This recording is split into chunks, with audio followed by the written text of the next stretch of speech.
Hi friends, today I shall be speaking to Luca Braschi, who is a well-known consultant with a chemical background and a long experience in process development. He has developed he spent last 10 years in developing sustainable solutions for different brands, mills and factories. And today I shall be speaking to him regarding a kind of a list of garment washing chemicals which are sustainable, cost-effective and easy to use. Hi Luca, Hi, Sandeep. It's always a welcome back pleasure. again. Thank you. It's always a pleasure. If I can give my contribution to your beautiful project and really innovative platform, I'm always happy to do it.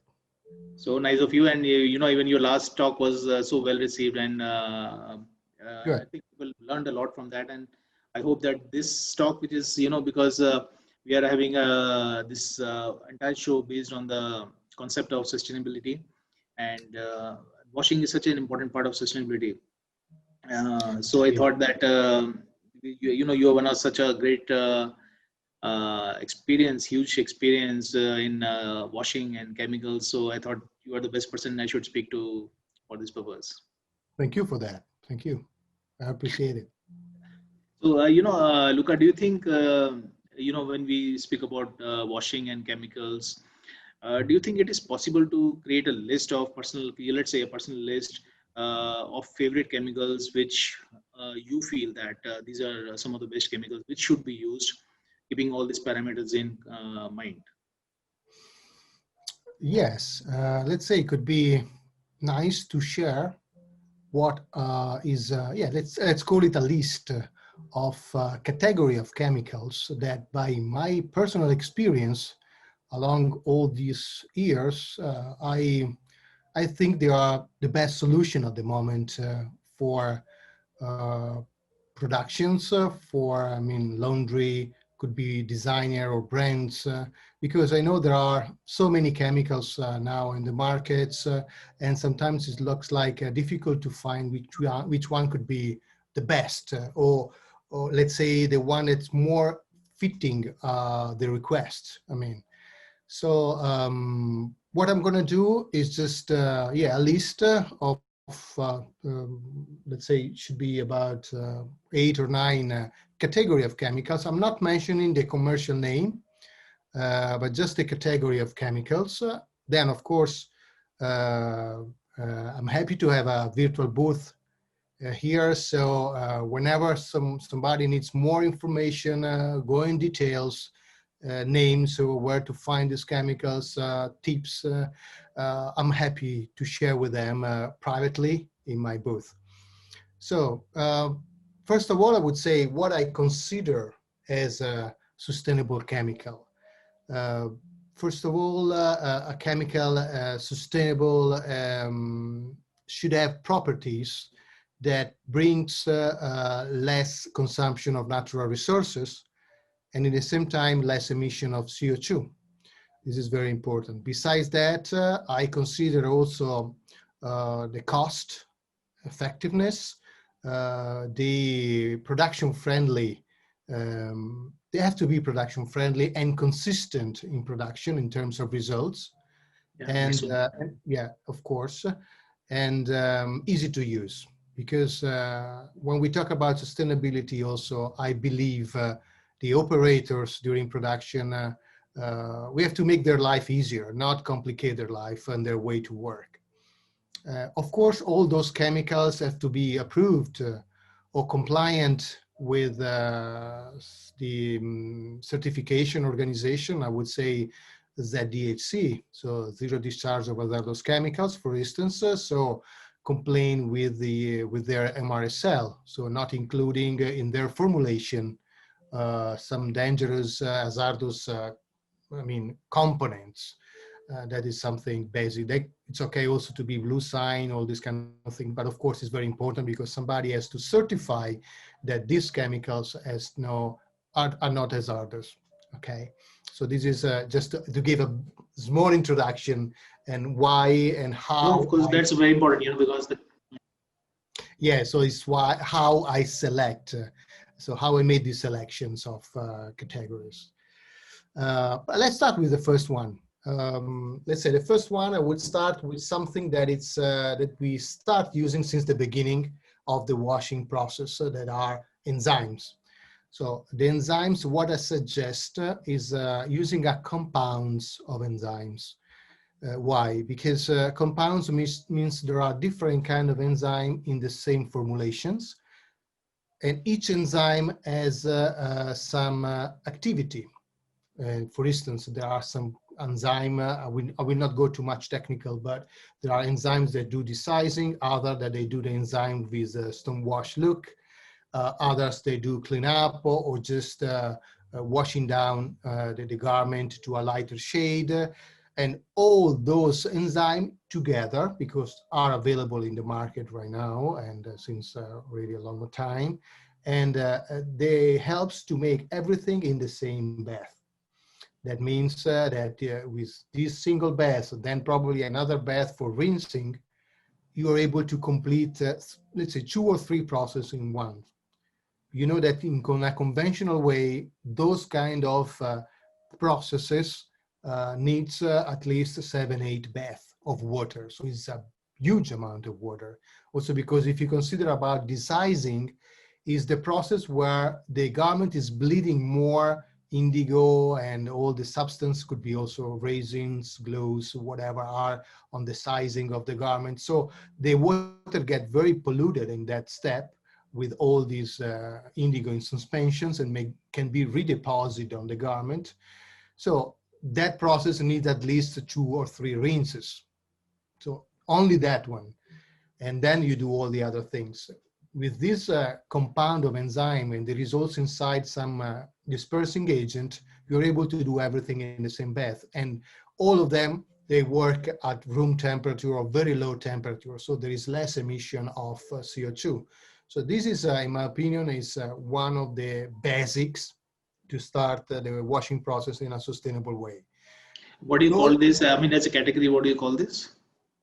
It's a compound of enzymes. Compound. There is cellulase, amylase. I mean, there's all those Okay. kind of enzymes, but are already existing in the market. There are just compounds of them. You can apply it in a normal way, so in water with a normal water ratio, because anyway, you're already saving a lot of water because you do everything in one bath. Even if that bath has a ratio, water ratio of 1:5 or 1:6, Still it's saves. okay. I mean, but you can also use it with the latest technologies like sprays or nebulization, foam, all this kind of applications. So you have to consider that that product is compatible with that kind of application. And you can also, while you're doing this process, add in the washing machine something that are not chemicals but tools. Could be the new generation of eco stones, so the alternatives of pumice stones that can give more abrasive look, but mostly what they do is also giving more action and just pushing the enzymes and water inside the fiber. And doing like that, I realized that the performance of the enzyme is much higher, much better. So this is also interesting, a suggestion I can give, because it's giving much more effect. And it's very important to use it mostly when you use very low amount of water. So you can save water, because these eco stones, let's say, call it like that, they also helps to vehiculate the little amount of water in the garment. So it helps to make uniform the applications. This is something also, I mean, important in this step. And this is the first category. The second one that could be also linked to this one is a category of enzyme called peroxidase. And the peroxidase are, I'm a big fan of them, because I realized that helps to clean up the garment, because one, we use like the latest technology, like a nebulization spray, we use a very low amount of water, and the garment looks very dirty, because we are not using much water to clean the garments. And these enzymes helps to clean up, so cleaning the water, cleaning the garment, enhancing the abrasion we got with that first step. And what I realized also, it's giving more premium look of the garments, because also whoever is using laser at the beginning of the process on raw garment to make the whiskers, abrasion like that, I realized that with peroxidase, the laser merge much better with the washing because it's exalting the laser intensity, I mean, the effect of the laser, so it looks more whiter. The abrasion of the garment looks whiter, and so they are merging much better. I realized that when I do processes with just enzymes without the peroxidase, lasers still look a little bit Dull. smoky, yeah, fake a little bit, and you realize that it's still missing something to complete the garment. Peroxidase does that effect. It completes the garment. It makes much more uniform, much more authentic look. So this is something I would suggest, in my opinion. Okay. Also in this case, also these peroxidase, most of them they work at 30 degrees, so almost room temperature. So also in that case, it's very nice. You don't even need to do rinsing because it's cleaning so well the garment that is also you skip some rinses. That is also another save of water. Big advantage. Big advantage, in my opinion. So the first two selections, let's say, already do a big part of the, the process. Then number three. Number three, I consider also the black denim because everybody's talking about denim, blue denim, but in every collection, there are always black or grayish Grayish. kind of, garments. So we have to Black is consider the one also. of the most difficult colors to handle, you know, in washing. You're right. It's very difficult, but I find out chemicals that helps to improve a lot this process. Let's talk first about how is a conventional way to do it. Conventional, in order to treat a sulfur black denim, you need to, and you want to get a gray look or wash down look, you need to do 1, 2, or even 3 strong alkali washes. That okay, before you have to do the sizing and everything, but then in order to bleach it down, you need alkali washes where you use some caustic soda, very high temperature, all those processes, and needs water because you have to do at least two steps for sure. You have to do it, and then you have to rinse it because it starts bleeding in a certain way, so you have to rinse it. But this amount of alkali, caustic soda, high temperature, of course, is also weakening the fabric or damaging the fibers. It could be not only rigid, could be also stretch garment that could be even more sensitive to that. So this is also the worst part of this process. What I suggest is a new generation of chemicals that are able to do all those steps of process in one single with a lower temperature. And this is something really changing the way to work and getting the same results in such a shorter time. So also the fabric is less affected with this process. It's much more safer for everybody. And I think it's... especially the stretch remains, you know, intact. No, in fact, so I think it's a very good solution. So also for black, there is a sustainable solution for that. So lower temperature, less water consumption, and also less use of these alkalis too. Then number 4, considering also dyeing, because dyeing I think is the most complicated process to be certified.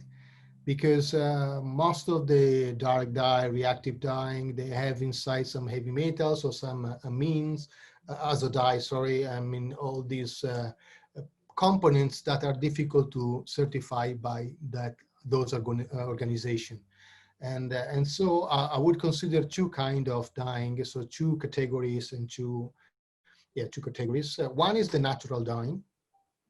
Natural dyeing, there are 2 kinds of natural dyeing. That could be vegetable-based or mineral-based. The vegetable-based are for sure very attractive in terms of brands, designer, very natural. Whatever you use in this process is natural, because also the binder you use, it's a mineral binder most of the time, and the dyeing are coming from vegetable. The only thing is that for this kind of processes, there is not much less water consumption, because it needs water and also temperature a little bit. But I mean, the components, the dye stuff is much more, of course, natural and sustainable than the synthetic and conventional way. The problem of vegetable could be the light fastness, that normally it's complicated to keep keep it good and acceptable. But I see also there are big companies now that they are providing vegetable-based dye stuff with better performance in that sense.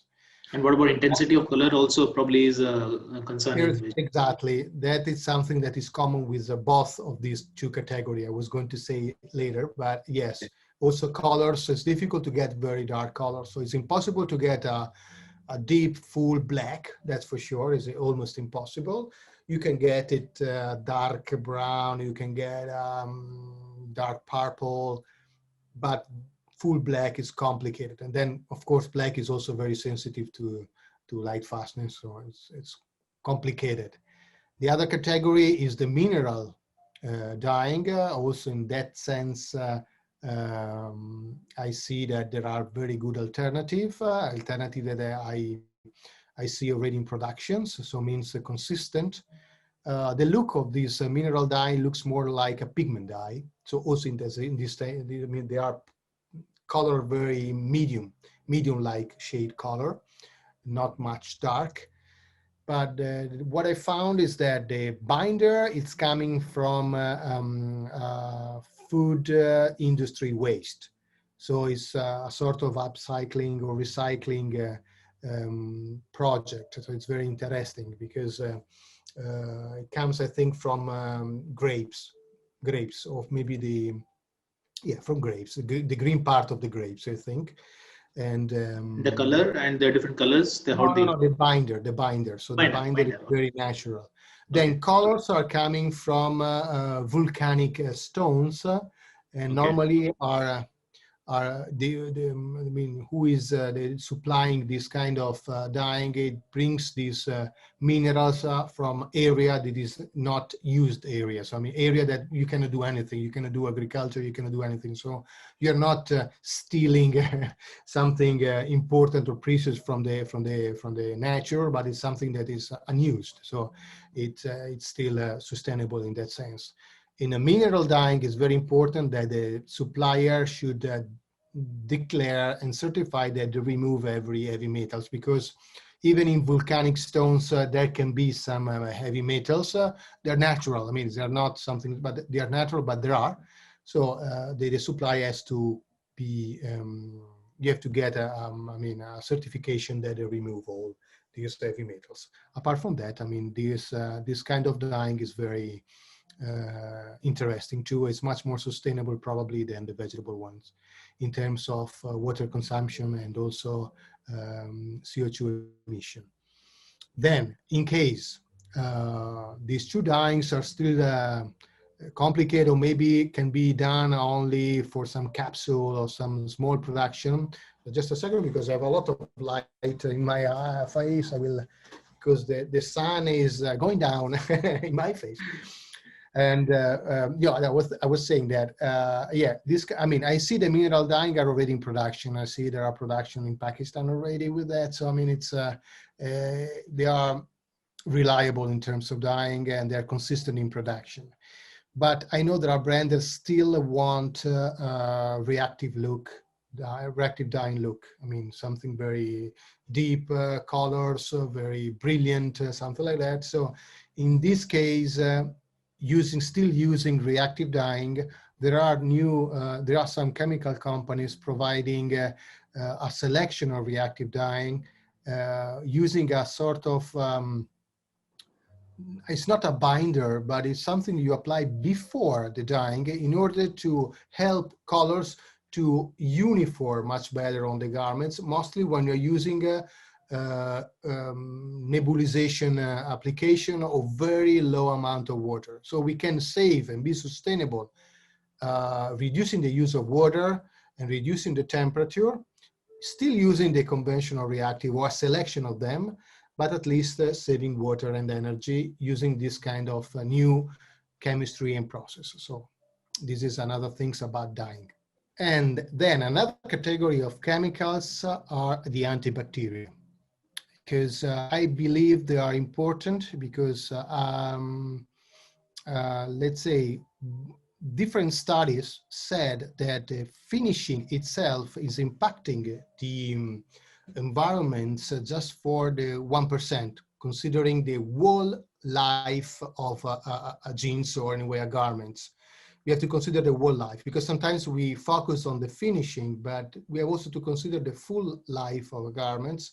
And considering that, the finishing in terms of impact is just 1%, while the home laundries, they affect the 20-25% in terms of impact, and even more concerning the water consumption and CO2 emission.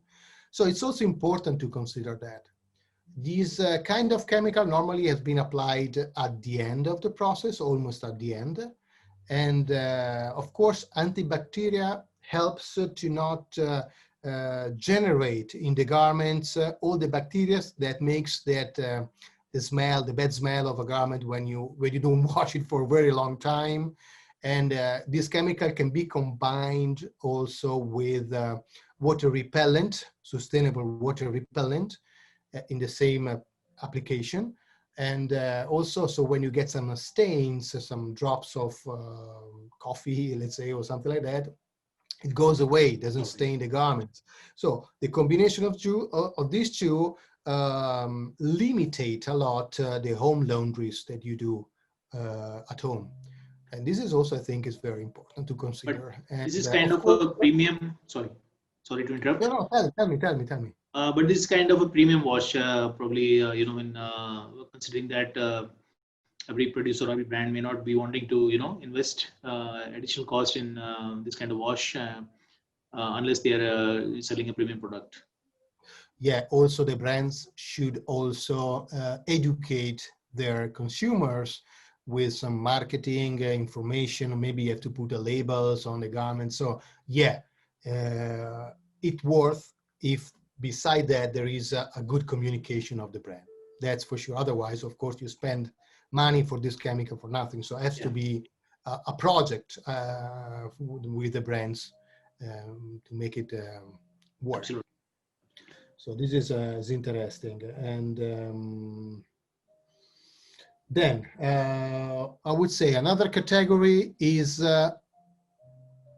are all those chemicals that interact with the latest technology. Latest technology like laser and ozone. So there are, because I believe one thing that, and also my consideration are based on chemicals that helps to not make many manual application. So I would like, what I'm suggesting in all these listing are chemicals able to get the final effect without touching them. So everything has to be made in washing machine, or could be in laser, could be in ozone, it can be spray, nebulization, or in normal condition, but in washing machine. So touch the garment as less as possible, let's say, something like that. Because every step made by humans like that, okay, you can also get some human mistakes, of course, but beside that also it's more safer for the workers and everything. I believe that. And so I'm not mentioning much the alternative of potassium or this kind of things, but I believe more on using lasers for that. But try to enhance the effect of the laser getting help from ozone and some chemicals that helps ozone to work even more effectiveness with a more effective look, effective, let's say, with more better performance. And so I consider all those chemicals because laser is more consistent in production. So when you do what they call PP laser, so an abrasion where normally you apply potassium permanganate, you apply laser, that part, in my opinion, gives a very natural look if we integrate it with some chemicals that make this effect even better, much more whiter. So we can forget completely potassium permanganate. So, and there are in the market some chemicals that enhance the laser, chemicals And that are using with ozone are working, giving better results, can bleach it down a little bit. And one thing I prefer is to work always with laser, with ozone, with, of course, with dry garments. So everything, I don't like that process where you have to get humidity to get some effect or something like that, because I consider it's complicated. Personally, I have to say personally, I consider it complicated to control in production because worldwide there are different conditions. It's difficult to get the same amount of moisture on the garments in different area of the world. So I prefer to doing in the washing machine, and whatever is done out of the washing machine has to be dry. This is my personal opinion. So saying that, all the other chemicals that I suggest, the chemicals that can help lasers and ozone to perform better. do these also Yeah. work on the black? These chemicals also They help the work black. also on black. They work less, I have to say, on black, but they work also on black. But concerning laser enhancer, laser booster, those kind of things, also on black, they're giving very good results, I have to say. With ozone, it's a little bit more complicated, but with laser, yes. Because they're very complicated. Hmm. Like denim, also when you do also a dry process by hand with a hand sanding is complicated, laser too. It's true that now also mills are making selected black denim really sensitive to lasers or more suitable for those kind of processes. So now I think it's a matter of time we will have even more fabric sensitive to that, because anyway, technology is going in one direction, and mills, chemical company, laundries goes to the direction too, So this is normal. Then, just because we were talking about potassium permanganate, we were talking about a way to make to highlight locally some abrasion or something like that. I would also add another category of chemical that are the neutralizing agent. Neutralizing agent are, normally what we use is the sodium metabisulfite or the hydroxylamine sulfate, I think, yeah. Those two are the category of chemicals that mostly are used in production to neutralize potassium permanganate or even alternative of potassium permanganate. But they are very dangerous. Sodium metabisulfate is irritant. Also, it smells and you can feel it in your throat. It's not safe at all. Hydroxylamine is even worse because it's carcinogenic, sorry, and also is irritant too to the skin, to the eyes. It's dangerous for the environment, aquatic environment, and so they are not safe at all. And there are now alternatives that are much safer, working at room temperature, and that can be used. I mean, this is also a suggestion I give. Of course, costs are still a little bit higher than sodium and hydroxylamine, but for the operators, it's much better, let's say, in terms of safety. And also they neutralize much better. They neutralize much better potassium permanganate. There doesn't remain any components on the fiber. Then the last category are softeners, also because, let's say, softeners is the last step of the finishing process.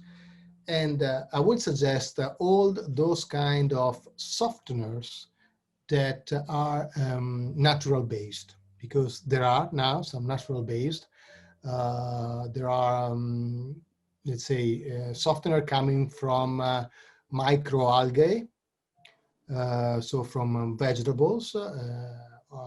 This is they're very good in that sense, because you know, softeners, only few of them can be also certified by ZDHC, and also there are some that are amino derivative free, because many softeners in the past, they have these substances that are dangerous, because they are mutagen. They can also be dangerous for the unborn child. So I mean, also for pregnant women could be dangerous when there are some that kind of components in the fiber.